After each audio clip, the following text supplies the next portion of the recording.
सभी को नमस्कार। करियर फर्स्ट चैनल पर आपका स्वागत है। मैटर लिखने के लिए तैयार रहें। Yes, ready, start.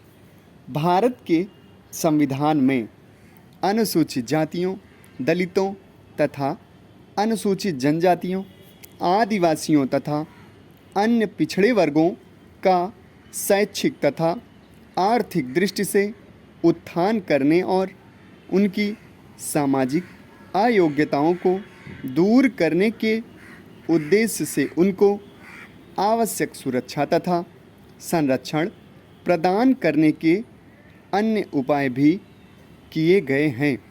अनुच्छेद 330, 332 तथा 334 में व्यवस्था की गई है कि लोकसभा एवं राज्यों की विधानसभाओं में अनुसूचित जातियों और अनुसूचित जनजातियों के लिए उनकी जनसंख्या के अनुपात में सन 2010 तक आरक्षित रहेंगे। पिछला अनुभव यह बताता है कि यह आरक्षण भविष्य में भी दीर्घकाल तक जारी रहेगा। अनुच्छेद 46 में कहा गया है कि राज्य जनता के दुर्बल वर्गों के विशेष रूप से अनुसूचित जातियों और अनुसूचित जनजातियों के शिक्षा और अर्थ संबंधी हितों की विशेष सावधानी से अभिवृद्धि करेगा और सामाजिक अन्याय और सभी प्रकार के शोषण से उनकी संरक्षा करेगा।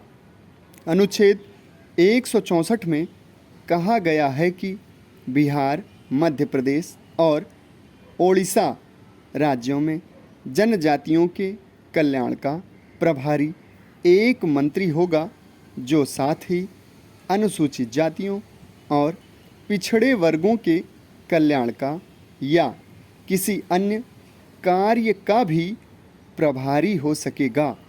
अनुच्छेद 338 में राष्ट्रीय अनुसूचित जाति और अनुसूचित जनजाति आयोग की स्थापना का निर्देश दिया गया है।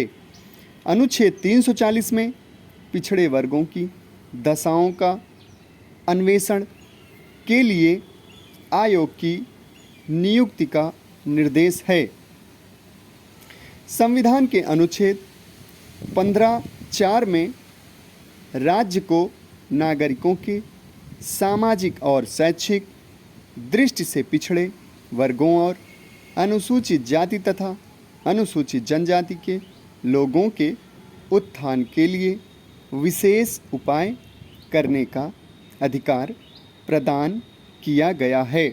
इसके अलावा अनुच्छेद 16(4) में राज्य को यह अधिकार दिया गया है कि वह सरकारी सेवाओं तथा पदों में से ऐसे किसी भी पिछड़े वर्ग के लिए जिसे इनमें पर्याप्त प्रतिनिधित्व नहीं मिला, आरक्षण की व्यवस्था कर सकता है।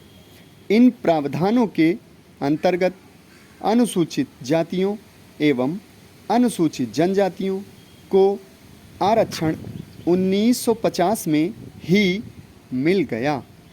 अन्य पिछड़े वर्गों पर विचार करने के लिए 1979 में पिछड़ा वर्ग आयोग, मंडल आयोग का गठन किया गया।